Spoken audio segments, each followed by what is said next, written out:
Well, hello there. Good to have you back with us today on our senior homesteading with Faith. We appreciate you being with us. It has been so cold out today that we're really not working outside, but I thought I would share with you what I'm doing in the kitchen again today.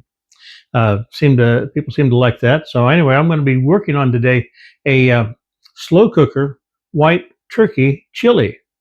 Okay, now if you remember a week or two ago, we canned 40 pounds of turkey. So we have turkey and broth and that stuff. So we're going to use some of that today.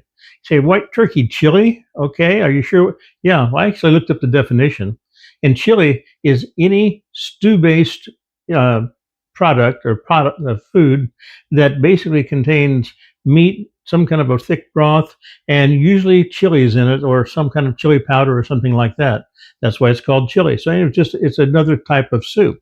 So anyway, we're going to be doing a white chicken or turkey uh, chili today, and in a slow cooker. So I'm going to put that all together. You can watch me. I will try to put the ingredients list down on the bottom of this web or this particular broadcast. So anyway, that's what we're doing today. Okay, this is really a very simple recipe to make if you have your ingredients ready, which I do, and I'm going to put it all together. As you remember, a week or two ago, we canned 40 pounds of turkey, so we are going to be using that. I've got about a pound of turkey in each jar, so we'll put that in there. Then we're going to be adding. I've got a jar and a half of turkey broth, so we'll put that in there. So we saved everything, canned everything. So we'll put that in as the base. Okay, along with the turkey and turkey broth, we're also going to add 1 can of whole kernel corn.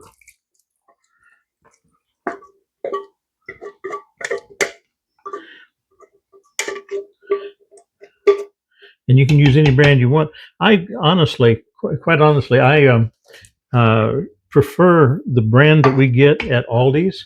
Now we have to drive 60 miles to go to Aldi's. We don't have an Aldi's close to us at all, so that's where we're going to get our a lot of our food. We make a trip over there once a month to get these things, and I'm adding to that 2 cans of organic kidney beans.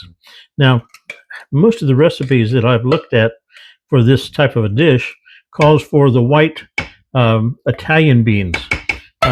We don't particularly like those, so but we do like kidney beans, and I've drained these kidney beans, and we're putting these in our soup for 2 cans of kidney beans, 1 can of corn,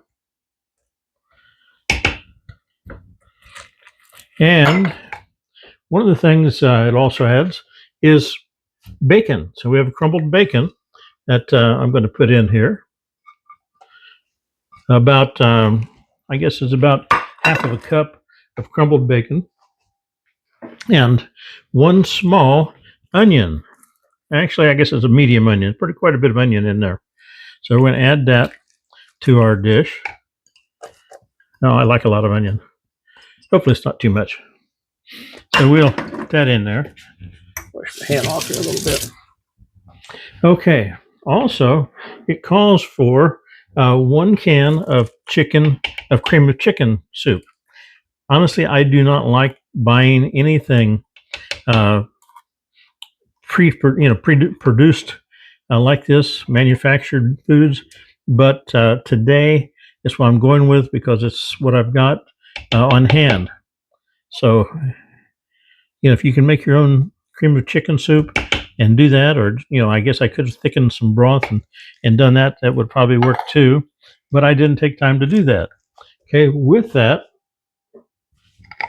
I'm going to add. Let's see. 3 garlic cloves, and I have minced garlic, so I'm going to add 3 teaspoons of garlic. Now, you may not like that much garlic in your dishes. I don't know.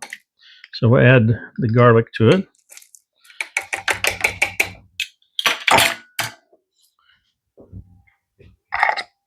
And stir that up, okay?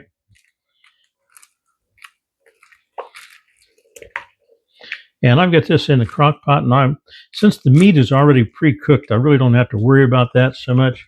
Um, but we're going to let it cook probably on low, well, on high for it till it gets hot, and then I'm going to turn it down on low, and we'll let it heat real good all the way through. On top of that, we're going to be adding um,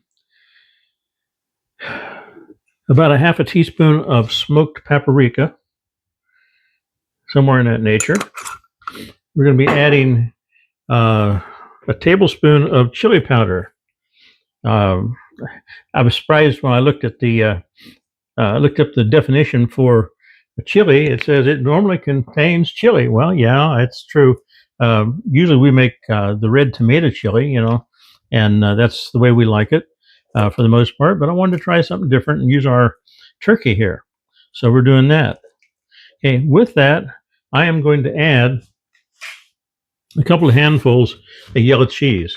Well, at least one big handful. That's probably a good cup of yellow cheese, and we'll save some back, reserve some back that I've shredded to put on top when we get ready to eat it.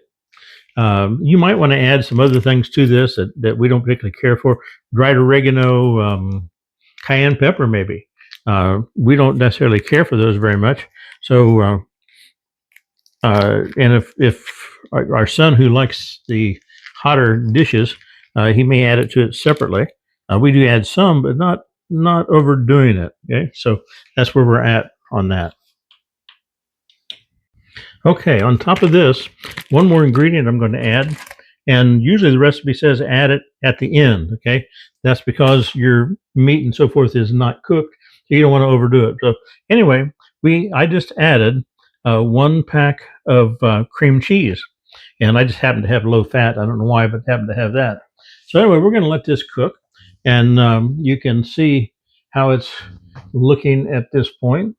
And we're going to let that cook down, and it should turn creamy after a couple hours. So I'll try to show you that when we have the finished product. But this is a real quick meal that we can put together easily. Just gather up the ingredients. Well, it's taken me 5 minutes to put everything in the pot, so it hasn't taken that long.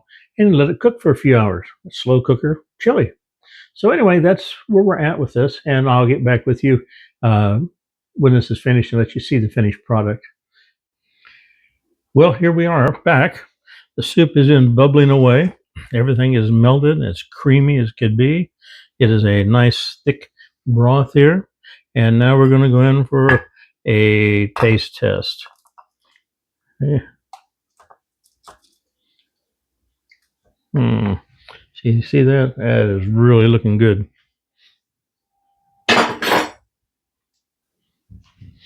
Okay. Going to add a little of the cheese I reserved for it earlier. Sprinkle some of that on the top of it and give it a taste test.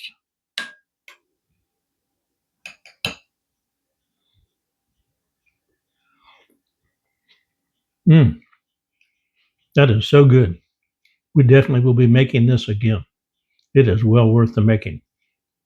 10 minutes, all your prep time, doing the everything together, put it in a crock pot and leave it in there for 3 to 4 hours if your meat is cooked, 5 hours if your meat's uncooked, just to make sure it's all cooked. But I'm telling you, this is worth making. Family's going to love it. It is so good. I almost forgot to add, the recipe is in the description, so take a look at that, and it'll be there for you. You can change it any way you want. I always liked what Bob Ross said. It's your own little world. You create it any way you want, and that's the way us adventurous cooks do. We put what we want in it as we like it, so we know what we like our taste to be. So anyway, you have a great day. So come back and see us again. Subscribe if you would. Share, comment. Let me know what you think. Do you like the cooking that I'm doing? Do you don't like it? It's old down home cooking. There's nothing new, nothing fancy to it. We just use what we've got and make what we can. So we'll see you again. God bless. You have a blessed day.